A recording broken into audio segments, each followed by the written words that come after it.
لا حول ولا قوة إلا بالله العلي العظيم.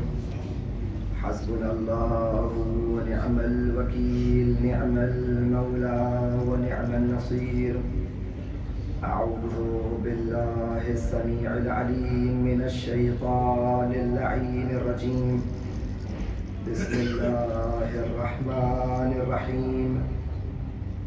الحمد لله رب العالمين، الصلاة والسلام والتحية والإكرام على البشير النذير السراج المنير، سيدنا ونبينا وشفيع المذنبين، الذي سمي في السماء بأحمد وفي الأرضين بأبي القاسم المصطفى محمد.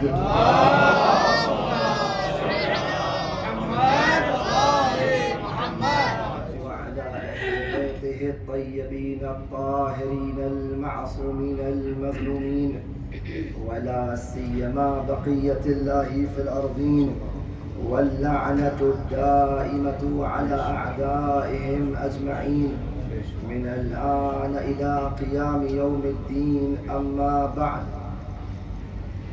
فقد قال الله تبارك وتعالى في القرآن المجيد والفرقان الحميد: بسم الله الرحمن الرحيم. إنما المؤمنون الذين إذا ذكر الله وجلت قلوبهم وإذا تليت عليهم آياته زادتهم إيمانا وعلى ربهم يتوكلون. صلوات محمد. اللهم صل على محمد.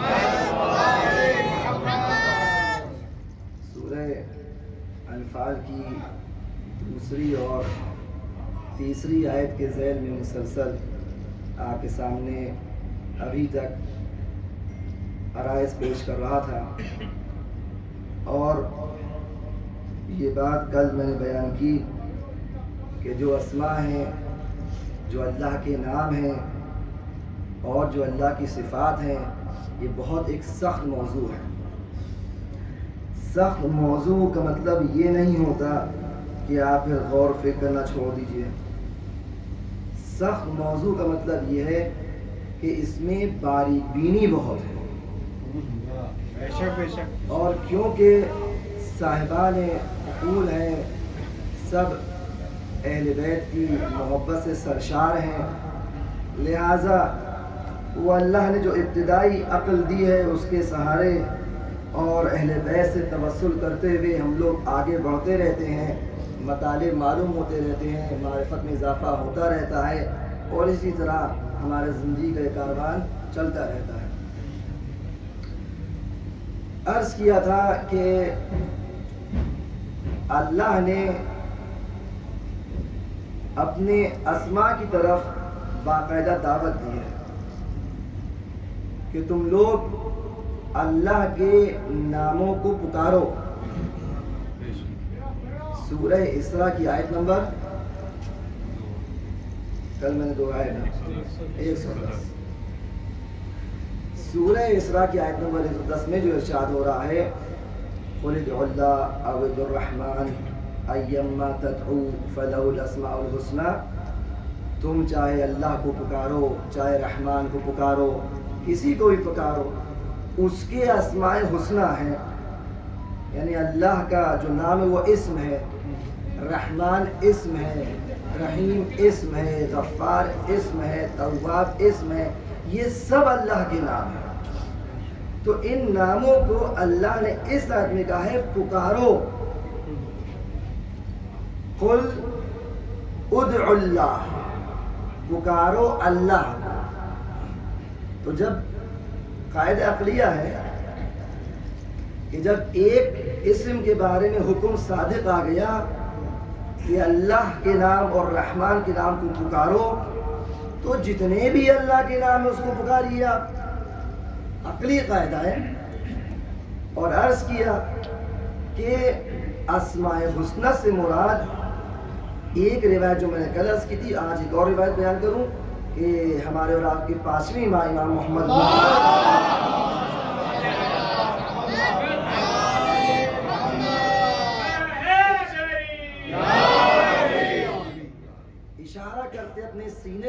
وہ کہتے ہیں نحنو اسماء الحسنہ، اسماء حسنہ ہے.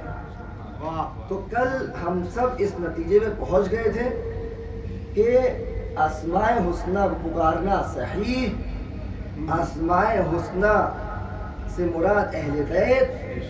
ہمارا پلیٹ فارم فکری یہ ہے، مبنی فکری یہ ہے کہ ہم دونوں کو مانتے ہیں، قرآن کو بھی اور اہل بیت کو بھی، اور یہ نہیں کرتے کہ دونوں میں سے کبھی کسی کو مان لیا کبھی کسی کو مان لیا، بلکہ دونوں کو ایک ساتھ لے کے چلتے ہیں. اسی لیے جو تفاسیر ہیں اس میں سب سے صحیح تفسیر اہل بیت علیہ السلام ہے. تو اہل بیت نے بتایا ہم اہل بیت اسماء الحسنہ ہیں. تو اگر ہم ان اسماء الحسنہ سے کچھ مانگ رہے ہیں تو بالکل صحیح ہے. یہ نتیجہ تو کل ہم لوگ پہنچے تھے. ایک منزل اور ایک قدم اور آگے بڑھتے ہیں. آج یہ کہا جاتا ہے کہ آپ اہل بیت سے نہ مانگیے، اس لیے کہ یہ توسل ہو جاتا ہے. اور بہت ساری باتیں، بہت سارے اشکالات ہیں، اشکال نہیں بلکہ کہیں گے توہمات ہیں، شبہات ہیں، ڈاؤٹس ہیں جو لوگوں کے لیے حل نہیں ہیں، اور وہ حل شدہ معلومات کو لے کر وہ آگے بڑھا دیتے ہیں اور ہر آدمی سن رہا ہے. تو یہ کہ توسل صحیح نہیں ہے. اس لیے ایک دلیل یہ ہے کہ یہ توسل آپ زندہ سے تو کر لیجئے، مردہ توسل مت کیجئے. اعتراض ہے باقاعدہ، آپ زندہ سے توسل کیجئے، مردہ توسل نہ کیجئے. وہابی یہی کہتے ہیں، وہابیوں کا یہی کہنا اعتراض ہے. اس لیے شیعہ کافر ہو گئے، شیعہ مشرک ہو گئے. لیکن بات دراصل یہ ہے کہ جب بھی آپ جوان حضرات جب بھی کسی سے بحث و مباحثہ ہو تو مباحثے کا طریقہ یہ ہوتا ہے، ڈسکشن کا ڈیبیٹ کا طریقہ یہ ہوتا ہے پہلے آپ یہ دیکھیے کہ وہ کس فکر کا مالک ہے اور آپ کس فکر کے مالک ہیں. اگر آپ ایک فکر رکھتے ہیں اور دوسرا والا آپ کی فکر ہی سے ہٹ کے بات کر رہا ہے تو آپ اپنا سر پٹخ دیجئے، آپ کی بات نہیں مانے گا. ایسا ہی نہیں ہے بھائی. آیت میں ہے کہ جہنمیوں نے جنتیوں سے خطاب کیا، جنتیوں سے کہا کہ اے جنت میں رہنے والوں افیضوا علینا من الماء، تھوڑا ہم کو پانی دے دو. تو کہا کہ تم پہ پانی نہیں دیں گے ہم تو تم کو. کیوں؟ اس لیے کہ جو چیز اللہ نے تم سے دنیا میں کہی تھی آج تم نے بھی اس کو حق پایا، ہم نے بھی حق پایا.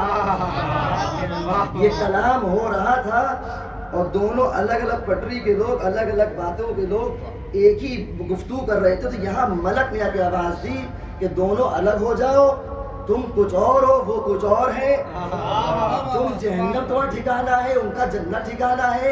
اب گفتگو کا فائدہ نہیں ہے جو کہ زمین الگ الگ ہے. اگر زمین مشترک ہوتی، پلیٹ فارم ایک ہوتا تو بحث مباحثہ صحیح تھا. تو جب ہم کسی گفتگو کرتے ہیں اس کا خاص خیال رکھا جائے کہ ہماری فکر کیا ہے، ان کی فکر کیا ہے. آدمی اس بات کو سمجھتا نہیں ہے اور پھر بحث کرتا ہے. ایمان اگر ضعیف ہوتا ہے تو وہ شبہ پڑ جاتا ہے بچہ، وہ جوان، اور جب شبہ پڑ جاتا ہے تو یا تو وہ وہابی ہو جاتا ہے. بہرحال یہ لفظ صحیح نہیں ہے لیکن بہرحال آپ لوگوں کو درمیان ہے جس نے بتا رہا ہوں کہ یا تو وہ سنی وہابی ہوتا ہے، شیعہ وہابی ہو جاتا ہے. شیعہ وہابی بھی ہوتے ہیں، شیعہ وہابی وہ ہوتے ہیں، شیعہ وہابی کہ ہیں شیعہ لیکن ساری وہ باتیں بیان کریں گے جو اہل بیت کے خلاف چل رہی ہوتی ہے. تو یہ جو بات ہے نا توسل کی، یہ تقریباً یہی موضوع ہے کہ آپ توسل نہ کیجئے، بالکل توسل نہ کیجئے. کیوں؟ اس لیے کہ آپ کسے توسل کرتے ہیں بتائیے ذرا.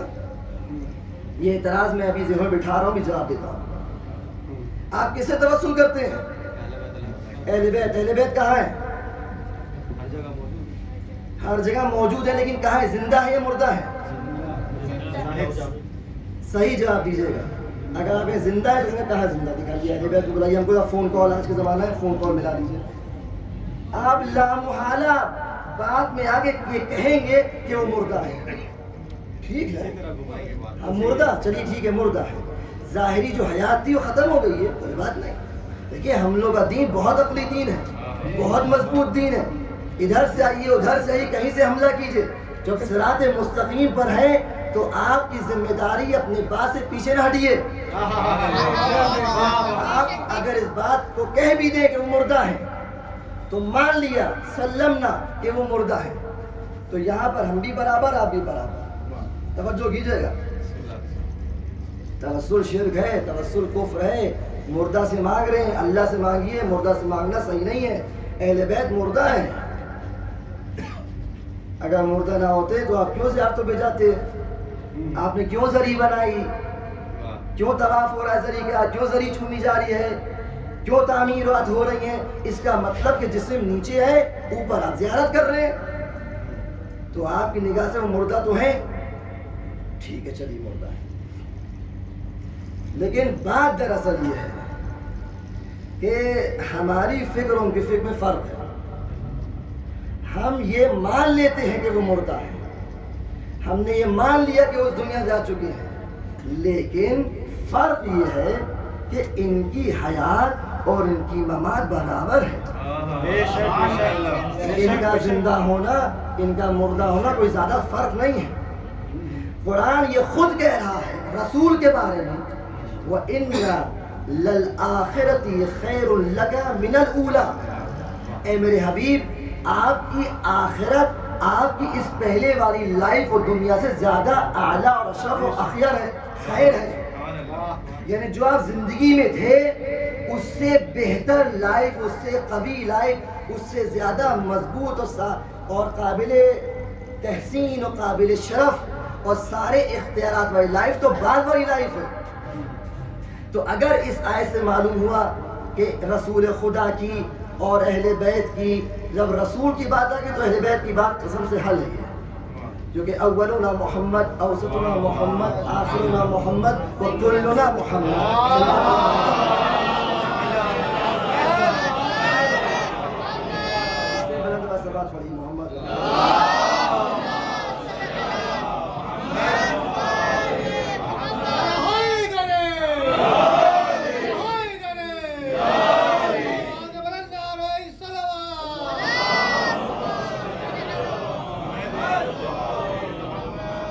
تو ان کی زندگی جو یہ زندگی ہے اس سے بہتر اللہ کہہ رہا ہے بعد والی زندگی ہے. اس زندگی میں رسول خدا کے بارے میں میں نے تیسری یا چوتھی حدیث بیان کیا تھا, اور ان کی روایت پڑھی تھی کہ کس طرح دروازے پیچھے چھپ گئیں, اور رسول نے فرمایا کہ جس طرح میں آگے دیکھتا ہوں میں پیچھے بھی دیکھتا ہوں. رسول خدا وہ ہے جو سامنے والے کے پورے حسب نسب کو پہچانتے ہیں. جب دنیا میں یہ اختیار ہے اور یہ اختیار ہے کہ بے جان سنگریزے ان سے کلام کرتے ہیں, جب یہ اختیار ہے کہ چاند کے 2 ٹکڑے کر دیتے ہیں, جب یہ اختیار اللہ سے کہ درخت سے کہنا چاہتے ہیں کہ آ جاؤ اور وہ آ جاتا ہے, تو یہ اختیار سے کہیں زیادہ اعلیٰ اور اشرف اور اکمل اختیار رسول خدا کو اس دنیا سے جانے کے بعد ہوگا. یہ آیت نے کہا. تو انصاف سے بتائیے کہ یہ زندگی محدود تھی یا وہ زندگی محدود ہے؟ وہ زندگی محدود نہیں, اس پہ وسعت اور آ گئی. جب وسعت اور آ گئی تو قرآن نے کہا کہ لا تحسبن الذین قتلوا فی سبیل اللہ امواتا بل احیاء عند ربهم یرزقون. تم لوگ گمان نہ کرنا جو اللہ کی راہ میں مر جائے وہ شہید ہے اور وہ اللہ کے پاس رزق پا رہے ہیں, زندہ ہے. یہ آیت شہیدوں کے لیے نہیں ہے. اس میں یہ نہیں کہا کہ جو اللہ کی راہ میں آ کے شہید ہو جائے. وَلَا تَحْسَبَنَّ الَّذِينَ قُتِلُوا فِي سَبِيلِ اللَّهِ, میدان جنگ میں آ کے شہید ہونے کا ذکر نہیں ہے. بازار میں آ کے ذکر ہوگا شہید ہونے کا ذکر نہیں ہے، بلکہ فی سبیل اللہ مر جائے۔ کیا کوئی مسلمان یہ کہہ سکتا ہے کہ رسول خدا رحمت للعالمین فی سبیل اللہ نہیں مرے؟ کوئی کہہ سکتا ہے؟ نہیں کہہ سکتا۔ تو انصاف سے بتائیے، تو رسول خدا کیا اس آیت کا مصداق ہے یا نہیں ہے؟ خدا نے کہا جو اس راستے میں مر جائے مردہ نہیں ہے، زندہ ہے۔ تو رسول زندہ ہے اسی آیت کی نص سے۔ جب رسول زندہ ہے تو ہم جو توسل کر رہے ہیں، رسول کو پکار رہے ہیں، دعائے توسل کر رہے ہیں، یہ مردہ کو نہیں پکار رہے، زندہ کو پکار رہے ہیں۔ صلوات پڑھیں محمد و آل محمد۔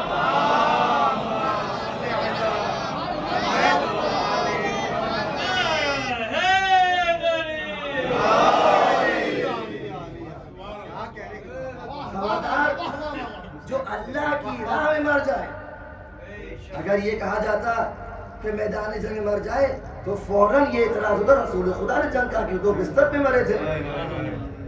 نہ، فی سبیل اللہ، جو اللہ کے راستے میں مر جائے، میدان جنگ ہو نہ ہو فرق نہیں کرتا۔ اس لیے روایات کہتی ہیں کہ وہ عورت جو شوہرداری کرتے ہوئے، بہترین شوہرداری کرتے ہوئے اگر مر جائے تو شہیدہ ہے۔ وہ لوگ جو مسافرت کریں رزق حلال کے لیے، آپ سب رزق حلال کے لیے آئے، کتنے ایسے تھے جو شہید ہو گئے، یعنی مر گئے لیکن شہید ہو گئے۔ شہید وہ شہید نہیں جو میدان جنگ میں ہوئے، بلکہ شہادت کے درجات ہیں۔ من مات علی حب آل محمد مات شہیدہ، جو آل محمد کی محبت میں مر جائے وہ بھی شہید ہے۔ تو جب آل محمد کی محبت میں مرنے والا شہید ایک معمولی خاتون جو شوہرداری کرتے مر جائے شہید، اور شہید کو آپ زندہ مانتے ہیں، تو رسالت مآب امیر المؤمنین امام حسن سرکار سید الشہداء، یہ سارے ائمہ کہ یہ شہید نہیں ہے؟ یہ تو ہر راستے سے شہید نظر آئیں گے، یہ تو سید الشہداء ہے۔ لہذا ان کی زندگی، یہ جو اس دنیا سے کوچ کر گئے، یہ موت ظاہری ہے، ورنہ قرآن کی روح سے یہ زندہ ہے، اللہ کے نزدیک رزق پا رہے ہیں۔ تو معلوم یہ ہوا ہم لوگ کی فکر یہ ہے، ہم لوگ کا عقیدہ اور ایمان یہ ہے کہ اہل بیت زندہ ہے۔ وہ زندگی نہیں، لیکن وہ زندگی نہیں جو ہم اور آپ جی رہے ہیں، اس سے 1000 گنا بہتر زندگی وہ جی رہے ہیں۔ یہ ایک منزل۔ دوسری منزل، انبیاء کا بھی یہی حال ہے، کیونکہ انبیاء بھی فی سبیل اللہ مرے ہیں۔ تیسری منزل، جتنے مسلمان ہیں سب کا یہی حال ہے، کیونکہ سب کا سب جو مرتا ہے، اصل میں مرنا موت کا مطلب ہے نہیں کہ انتہا اور ڈیڈ اینڈ۔ امام حسین نے ہی فرمایا کہ اے میرے شیرو، ان الموت قنطرۃ الی الاخرہ، موت برج اور پل ہے آخرت کے لیے۔ قرآن میں کہا جا رہا ہے سورہ تبارک تعالیٰ میں کیا ہے کہ تبارک الذی بیدہ الملک وہو علی کل شیء قدیر الذی خلق الموت والحیات۔ یہ بات خلقہ کہہ کے اللہ نے بتا دیا کہ دیکھو موت خلقت ہے، مخلوق خدا ہے، عدم کا نام نہیں ہے۔ جب موت اللہ کی مخلوق ہے، اہل بیت بتا رہے ہیں موت ایک برج ہے، تو معلوم یہ ہوا کہ یہ موت جو آتی ہے انسان کو، یہ موت ایک ایسی شے ہے جو ایک دنیاوی زندگی سے انسان ختم کرتا ہے اپنی، اور ایک ابدی زندگی طرف رجوع کرتا ہے، ایک حیات سے دوسری حیات کی طرف منتقل ہونے کا نام موت ہے۔ تو یہ جب ہمارا کانسیپٹ ہے تو جو بھی مر رہا ہے وہ نئی زندگی پا رہا ہے۔ جب نئی زندگی پا رہا ہے تو کوئی مر ہی نہیں رہا ہے، جب کوئی مر نہیں رہا ہے تو توسل کرنا کیوں شرک ہے؟ ایک سلام پڑھے محمد وعلیہ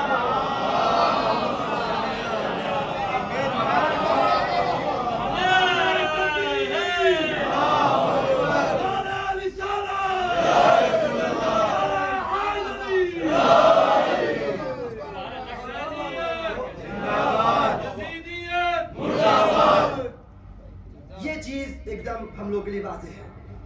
ہم لوگ کا کانسیپٹ کیا ہے کہ موت جو کہتے ہیں اس کی مراد ڈیڈ اینڈ نہیں ہے، آگے کی دنیا کچھ ہے نہیں، ایسا نہیں ہے۔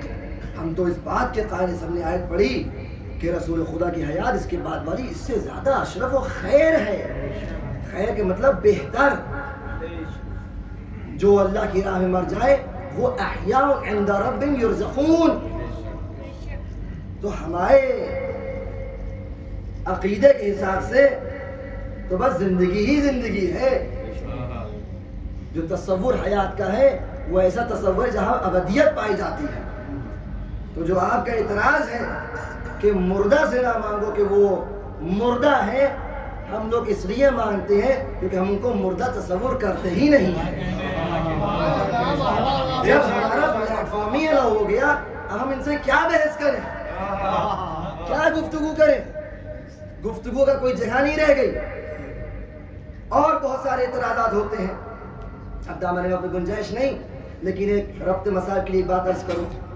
دیکھیے، ہم نے مسلسل اس بات کو آپ حضرات کے سامنے بیان کیا، خاص طور سے جو پہلے والے حصے میں ہم بیان کر رہے ہیں اس میں بار بار اس بات کو ذکر کیا کہ اپنے ایمان کو مضبوط بنانے کا ایک طریقہ ہے کہ معجزات بہت غور کیجیے۔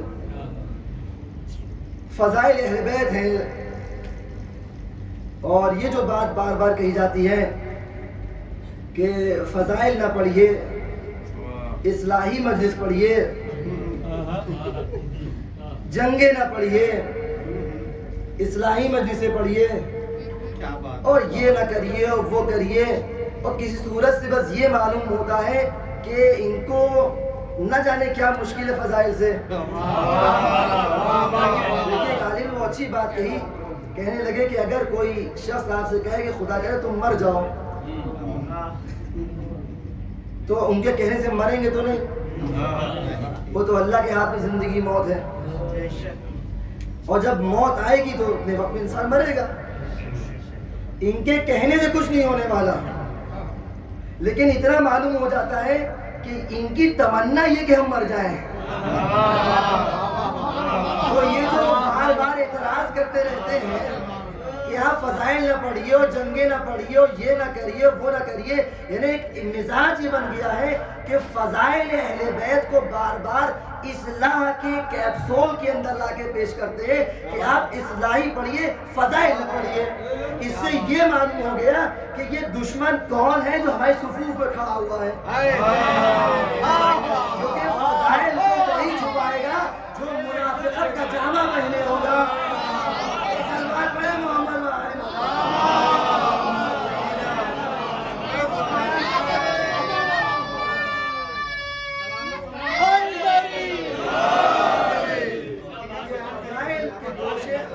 ملیں گے، احادیث ہیں، احادیث وافر مقدار میں ہیں کہ جس میں کہا جا رہا ہے فضائل نشر کرو، بیان کرو، ذکر کرو۔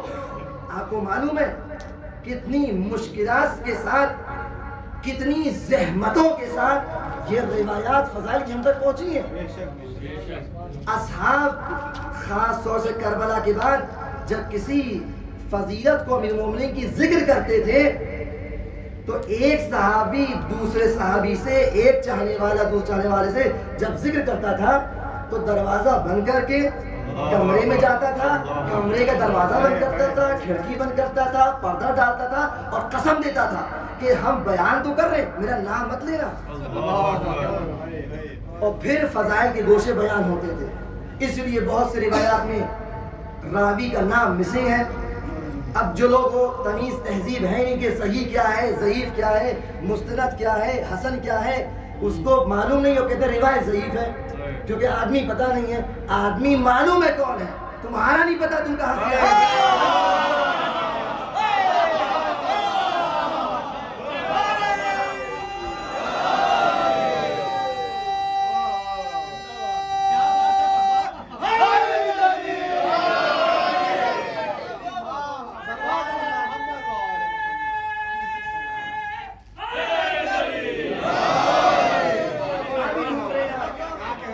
کہہ رہے کہ ان رجل، رجل سے ہے، اب رجل جب ہو گیا تو مجہول ہو گیا، روایت ضعیف ہو گئی. ایسا نہیں ہے. ہمارے جو قدیم فقہا تھے اور آج بھی بعض موجود ہیں، ان کا ماننا یہ ہے کہ فقیہ وہ ہوتا ہے جو تمام روایات پہ نگاہ رکھے ہو اور ان تمام روایات سے ایک خاکہ تیار ہو کہ یہ ہمارے مذہب، دین کی بات نہیں ہو رہی ہے، دین اسلام ہے، مذہب مذہب امام جعفر صادق ہے.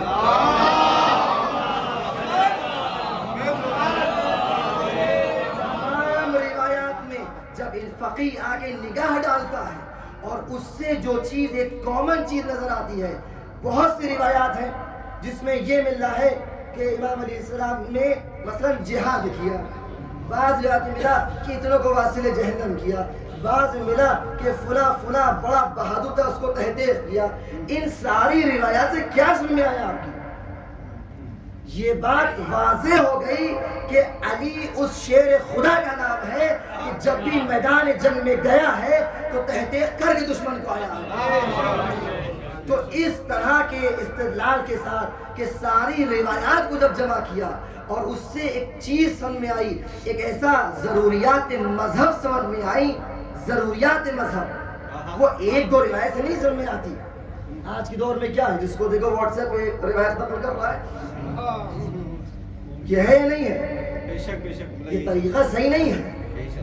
اس لیے پرانے زمانے میں فقہا اجازت روایت لیتے تھے اپنے استاد سے، وہ اپنے استاد سے، وہ اپنے استاد، یہاں تک کہ سلسلہ سند متصل ہوتا تھا امام کے اصحاب تک اور پھر وہ نقل ہوتی تھی بات. علی کل حال تو یہ جو توسل کا موضوع ہے وہ بات کلیئر ہے کہ ہم جب توسل کرتے ہیں تو زندہ سے مانگتے ہیں. آپ کا اعتراض یہ کہتے ہیں باقاعدہ کہ رسول خدا نے جنگ میں یا علی کہا کیونکہ علی زندہ تھے. اب آپ علی کو نہ پکاریے کیونکہ علی مردہ ہے. ہم کہتے ہیں آپ اپنے پہلے والے قول سے پھر سے آئیے. آپ نے اس بات کا اعتراف کر لیا کہ رسول نے علی کو پکارا یا علی کہا کیونکہ وہ زندہ تھے. ہم قرآن سے ثابت کر چکے کہ علی زندہ ہے. تو جب علی زندہ ہے تو آج بھی یہ شیعان حیدر کرار علی علی کرتے رہیں گے. قیامت آ جائے گی علی کا دامن نہیں چھوڑیں گے.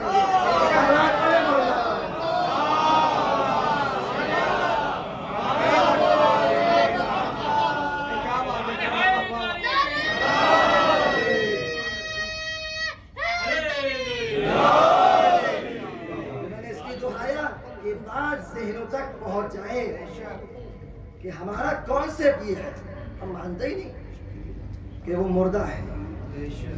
ایسی حیات ہے، ایسی حیات ہے کہ جو حیات طیبہ ہے. یہ وہ ہستیاں ہیں کہ جن سے ہم جب بھی متوسل ہوتے ہیں تو ہمیں ہماری مرادیں ملتی ہیں، ہماری مشکلات حل ہوتی ہیں. ہمیں زندگی کی سخت ترین موڑ پر بھی ان کی حیات کی برکات نظر آتی ہیں. لہذا جو چیز ہم دیکھتے ہیں ہم اس کو پھر مانتے بھی ہیں. امیر المومنین علیہ السلام نے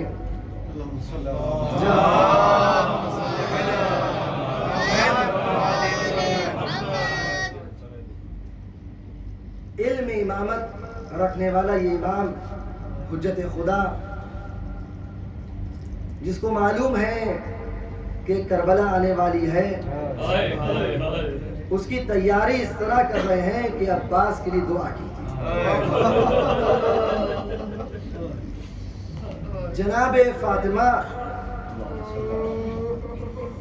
ابو الفضل عباس کی مادر گرامی، ان کی کنیت ام البنین پڑی. معلوم ہے کیوں؟ اس لیے ان کے 4 بیٹے تھے. سب سے بڑے جناب عباس، اس سے چھوٹے جناب عبداللہ. کربلا میں جناب عباس 32 سال کڑیل جوان. 32 سال کی عمر بڑھاپا ہے، نہ یہ بڑھاپا ہے نہ یہ بچپنا ہے، عین شباب ہے۔ اور علماء بتاتے ہیں کہ 30 کے بعد کی جو عمر ہوتی ہے اس میں شجاعت بہت پائی جاتی ہے۔ 32 سال کے ابو فضل عباس، 25-26 سال کے عبداللہ، 21-22 سال کے جناب جعفر اور 20 سال کے جناب عثمان، یہ چاروں بیٹے امیر المومنین کے ہیں۔ اس لیے جناب ام البنین کو ام البنین کہا گیا۔ کربلا کے بعد جب خبر پہنچی مدینہ اور جناب ام البنین کو معلوم ہوا کہ سارے بیٹے شہید ہو گئے، تو لوگوں نے آ کے تسلیت دی۔ لوگوں نے کہا ام البنین آپ کو تسلیت پیش کرنے آئے ہیں، اور رب کے کہ مجھے ام البنین اب نہ کہنا، مجھے ام البنین نہ کہنا، کیونکہ جو بیٹے ہمارے تھے وہ کربلا میں آقا حسین پہ شہید ہو چکے ہیں، قربان ہو چکے ہیں۔ اور پھر بیان کرتی ہے، تاریخ کہتی ہے کہ ام البنین مدینے میں اس طرح بیان کرتی تھی کہ لوگ مدینے سے باہر چلے جاتے تھے۔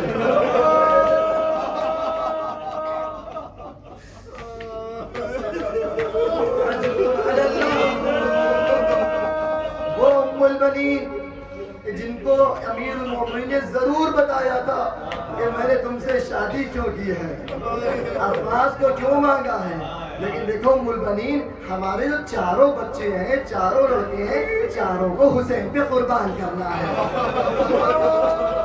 کربلا آ گئی اور عاشور کے دن ابو الفضل عباس نے اپنے تینوں بھائیوں سے خطاب کرے کہا، اے میرے شیروں، اے میرے دل کے ٹکڑوں، بڑا بھائی کہہ رہا ہے، بڑا بھائی چھوٹے بھائی کو، کیا عمریں ہیں ابھی عرض کیا، 25 سال، 22 سال، 21 سال۔ اے میرے شیروں، دیکھو اس سے پہلے کہ کوئی اور بنی ہاشم کا بچہ علی اکبر آگے جائے، قاسم آگے جائے، کوئی حسین کا لخت جگر آگے جائے، ہم لوگوں کو آقا حسین پہ قربان ہونا ہے۔ دیکھو میں تو حسین کی فوج کا علمدار ہوں۔ علمدار کی ذمہ داری یہ ہوتی ہے کہ لشکر کی جتنی بھی فوجیں ٹکڑے ہوتے ہیں، بٹیلینز ہوتی ہیں، اس پہ ہم نگاہ رکھے ہیں، لیکن دیکھو ہماری نیابت میں تم لوگ پہلے آگے بڑھ جاؤ۔ بڑے بھائی کا حکم تھا، علمدار سے اجازت مل گئی، یہ تینوں شیر آگے بڑھے، باری باری آگے گئے، دشمنوں کو واصل جہنم کیا اور خود شہید ہو گئے۔ ابو الفضل عباس یہ بھائی اب اکیلا ہو گیا ہے، اس کی فوج ختم ہو چکی ہے، اصحاب جا چکے ہیں، زہیر رخصت ہو چکے،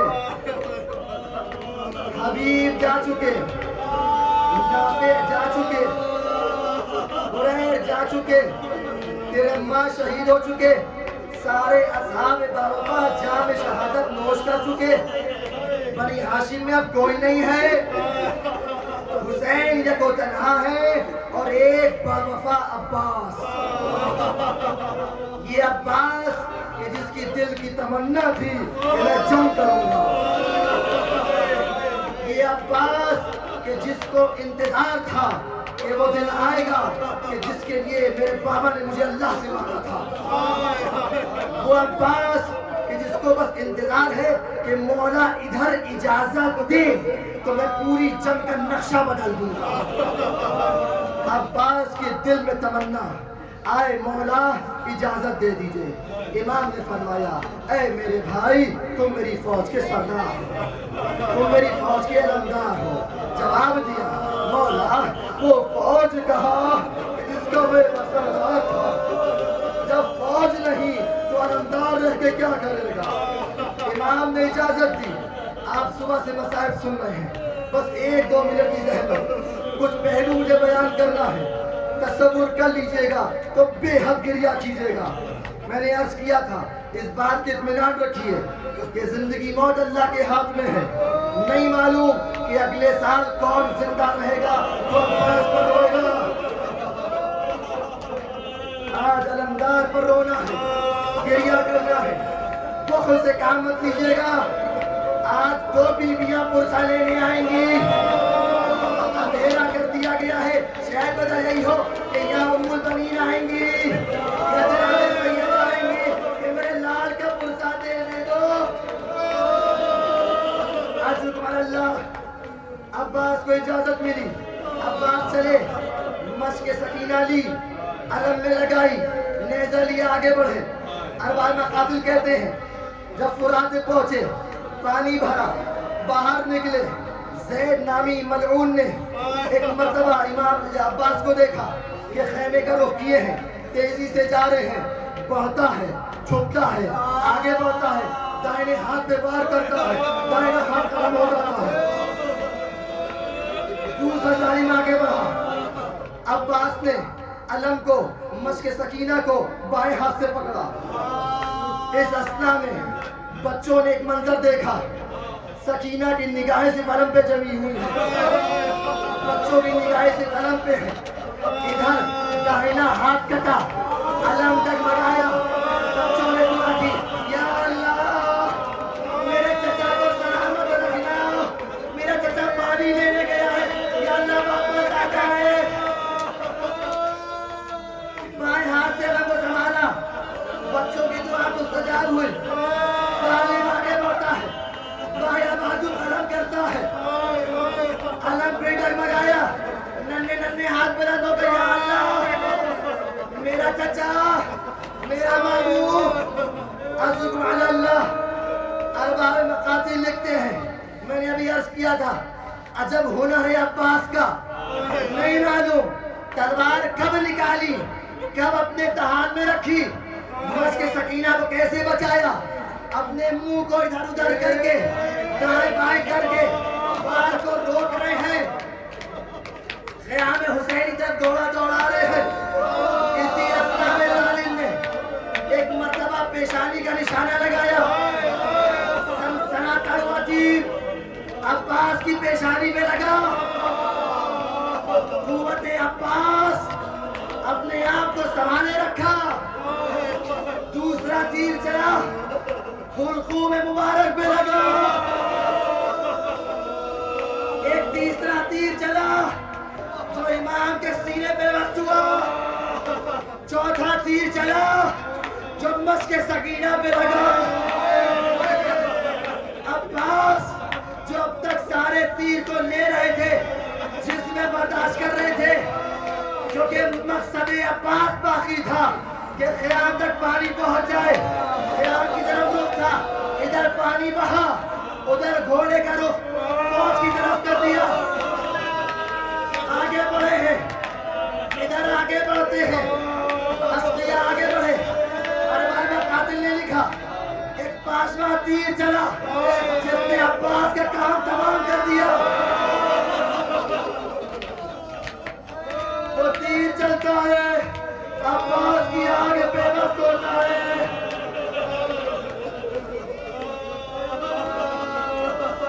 ارباب مقاتل نے لکھا ہے ایک ملعون نے ایک ایسا اسلحہ استعمال کیا جو رومی اسلحہ تھا. وہ لکڑی کا گرز نہیں تھا, لوہے کا گرز تھا. لمبا تھا, لوہے کا تھا, وزنی تھا, آگے سے خاردار تھا. عباس کا قد بہت بلند تھا. جب بلند قد انسان گھوڑے میں سوار ہوگا تو اس کا سر کہاں پہ ہوگا, تصور کر سکتے ہیں. تاریخ کہتی ہے کہ عباس کے سر پہ گرز لگا. یہ کیسے گرز لگا؟ عباس کا اتنا بلند سر, اتنی آسانی ظالم نے گرز باندھ دیا. یہ کیسے ممکن تھا؟ علماء نے یہاں پر روایات کو جمع کیا, فرماتے ہیں عباس کی جو آنکھ پہ تیر لگا تھا, گھوڑے میں عباس جگمگائے. جب گھوڑے پہ ڈگمگانا شروع کیا اپنے سر کو جھکاتے ہیں جادو سے تیر کو نکالنا چاہتے ہیں اسی ہفتہ میں ظالم آگے بڑھتا ہے سر مبارک پر گھس مارا عباس کچھ دکھائی نہیں دیتا عباس گھوڑے زمین پر آئے اس عالم میں آتے ہیں ہاتھ نہیں آئے منہ کے بل زمین پر گرے بس احمد تمام آپ بھی تھک چکے میرے سینے میں طاقت نہیں ہے پڑھوں لیکن میرا دل چاہتا ہے پڑھوں نہیں معلوم آئندہ سال یہ موقع ملے نہ ملے روایت کہتی ہے جیسے ہی گرے آواز دی اے بھیا حسین اے آقا حسین ادرکنی اللہ رے مظلومیت حسین عباس جو ابا عبداللہ الحسین کو تکلیف نہیں دینا چاہتے تھے لیکن مجبوری عباس کہ پکار رہے ادرکنی لاشے میں پہنچے دیکھا رمق باقی ہے گھوڑے سے اترے بھائی کا سر زانو پہ رکھا میں نے بھی عرض کیا تھا امام ابو الفضل عباس نے وصیتیں کرنا شروع کی پہلی وصیت کرتے ہیں بھیا اے آقا میری پہلی وصیت یہ ہے اگر آپ پورا کر سکیے اے بھیا بات بتاؤ کیا وصیت ہے ہماری پہلی وصیت یہ ہے کہ میں نے سکینہ سے وعدہ کیا تھا پانی لے کے آؤں گا میں پانی نہ لے جا سکا بس سکینہ سے کہہ دیجئے گا کہ چچا عباس سے پانی بھر لیا تھا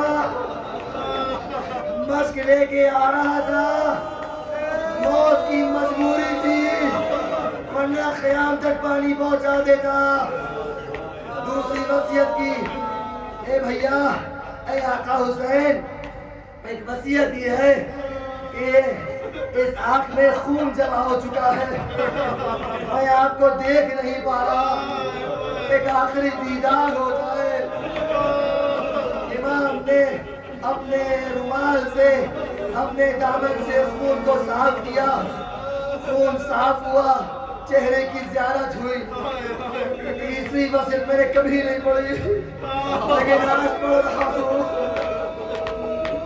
ایک وصیت ابو الفضل عباس نے کی ہے دل پہ ہاتھ رکھ کے سنیے گا عباس کہتے ہیں اے آقا ایک آخری وصیت پوری کر دیجئے کیا ہے وصیت فرماتے ہیں آقا اپنے رخسار کو میرے رخسار میں رکھیے فوضع خده على خده حسین نے اپنے رخسار کو بھائی نے بھائی کے رخسار میں اپنا رخسار رکھ دیا عباس خوش ہو گئے اتنا خوش ہوئے کہ مسکرا دیے لیکن عباس کی روح بے چینی سے جنت کو پرواز کر گئی معلوم ہے کیوں عباس کو معلوم ہے کہ میں جو جا رہا ہوں اب میرے آقا حسین کا کیا ہوگا بیویوں کا کیا ہوگا عباس بیویوں کی پردے کی ڈھارس خدا حافظ عباس خدا حافظ سینے سے لگایا اٹھانا چاہا کمر جواب دے چکی تھی لاشا نہیں اٹھا سکے اربع مقاتل نے دوسری روایت لکھی کہ جسم کے اتنے ٹکڑے ہو چکے تھے 3 دن بعد امام سجاد میں اجازت سے آئے سارے لاشوں کو دفنا لیا آقا حسین کو اپنے پاپا کو دفنا دیا بنی سعد کے جوانوں سے کہا ارے چلو ابھی ایک لاشا باقی ہے ارے آقا کدھر چلنا ہے ارے ترائی میں اترنا ہے فرات کی طرف پہنچے ایک لاشا دیکھا کہاں گئے ارے چچا عباس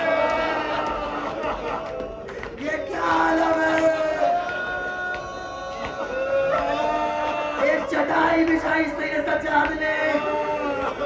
عباس سے بنی ابراس سے لوگوں سے کہا بہت احتیاط سے, آرام سے, آہستہ آہستہ, خیال سے. عباس کے جسم کے کتنے ٹکڑے تھے, چٹائی کو نیچے کیا. سید سجاد نے بس زحمت چباب اس چٹائی کو اٹھایا, دفنایا. اجر اللہ. اسی لیے روایت ملتی ہے امام حسین نے اپنی ابا کو پھر پھیلایا, ایک وقت علی اکبر کے وقت پھیلایا, یہاں پھر پھیلایا, احتیاط سے جمع کیا. تبھی سے قبر عباس جب کھلی تھی تو قبر اتنی چھوٹی تھی, آغائے حکیم خش کھا کے گر گئے تھے. ارے جو اتنا لمبا ہو, جب گھوڑے میں سوار تھے تو خر زمین کو دیکھتے ہیں زمین خط دیتے تھے کہ قبر چھوٹی کیسے ہو گئی. وجہ یہی تھی ان ظالموں نے جب باز گرے ہیں تمہارے سامنے آواز لگائی اس کو ایک ساتھ حملہ کرو. اربعہ مقاتل نے لکھا, ادھر عمر سعد کا حکم آیا, فوج اشقیاء ایک دم سے امٹ پڑی. عباس کے بازو نہیں ہوئے, عباس بے بازو کربلا کی زمین پر تلواریں اسے پکڑے, نیزوں پہ حملہ, مقتل کا جملہ. جس کے بعد کچھ نہ تھا اس نے پتھر مارنا شروع. الا لعنت اللہ علی القوم الظالمین وسيعلم الذين ظلموا أي منقلب ينقلبون.